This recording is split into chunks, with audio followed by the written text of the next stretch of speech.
sewer ran down through the middle. Sewer.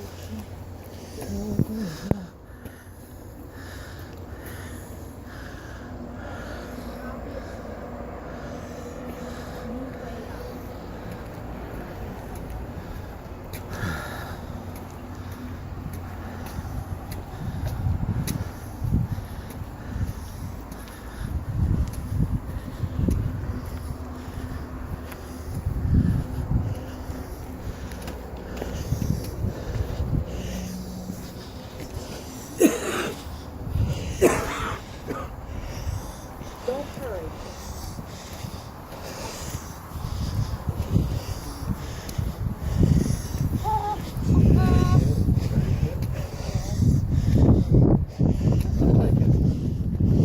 Okay, welcome everyone to Tel Megiddo. Look at some of the rocks over here. And there's different layers of, not these ones right there, but over in the distance. That's different layers of periods of history. Okay? Now, the two main periods that they've focused on here are what's called the Bronze Age, which is the Canaanite period, and the 10th century BC. Why the 10th century BC? This is called the Solomonic period, when King Solomon ruled and reigned.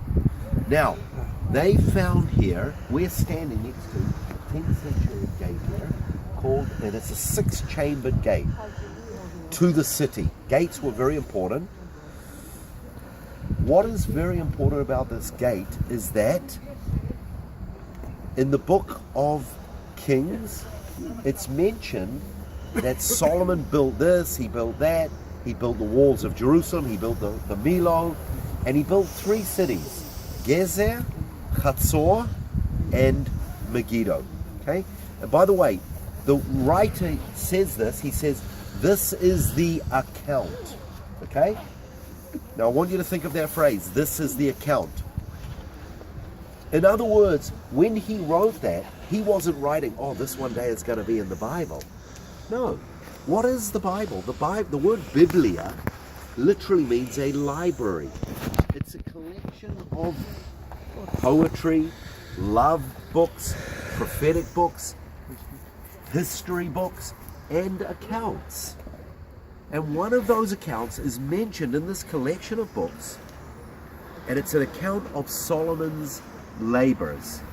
And it mentions that he built these 3 cities. We know Solomon lived in the 10th century BC. We have found in these very same 3 places a gate, and they all look exactly like this, all dated to the 10th century BC. And for that reason, those 3 cities, including Tel Megiddo, are called UNESCO World Heritage Sites. Do you have any of those in Michigan? Just one or two. Okay, but you have some in America. Okay, now I used to be proud of saying this is a UNESCO World Heritage Site. I'm not so proud using that term UNESCO anymore. Do you know why? Yeah. Because literally 6 weeks ago, it's hard to believe, it was unanimously voted by the UNESCO, and by the way, over half of the people voting for this were from Muslim nations, that the Temple Mount in Jerusalem has got absolutely no historical connection to the Jewish people. It's laughable. It's laughable. Do you know what our Prime Minister said in response? He said, oh, okay, and China do not have a wall. IKEA has got no connection with the Swedes. The New Testament alone mentions about 37 times that Jesus was in and around the temple with the disciples. Yeah. And if you go to Rome, when the second temple was destroyed in AD 70, they took all the treasures of the temple to Rome, including the 7-branch menorah. Go to Rome, to the museum in Rome, and you'll see a frieze on the wall, and it's a frieze of the Roman soldiers carrying the 7-branch menorah. What was that? Was that a Roman symbol or was that a Jewish symbol? It's just, in other words, there was no first temple and there was no second temple. And these nations unanimously voted. the chief Stupid. archaeologist in Israel, who is one of my Old Testament lecturers, Professor Gabi Barakai, he said, when you put politics in place of science and archaeology, it's just ridiculous. And that's what's happened. It's politics. Okay. Yeah, you're rewriting the History books. So this is the kind of thing. This is the real war that's going on right now that we're having to fight.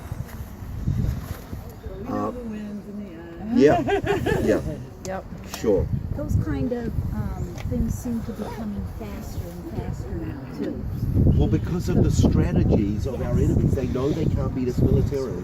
This is their So strategy. let's do this now. And they're moving big time into universities.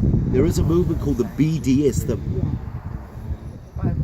Boycott, Divestment and Sanctions, where even churches are boycotting stuff from Israel that's being produced here. Anyway, so friends, we are at a 10th century BC Solomonic gate, and it was the gate of the city. And of course, the gate was the most important part of the city because that's where transactions and deals were made. Today we have a lawyer's office with contracts. In those days you had 2 or 3 witnesses that would often stand at the gates of the city. We have a number of stories in the Bible about gates of the city. Ruth and Boaz, that story. Mordecai was sitting at the gates of the city. Lot, did he sit at the gate? Pardon? Lot, Lot also sat at the gates of the city. Correct. I don't want us to freeze. Any questions? I want to see this.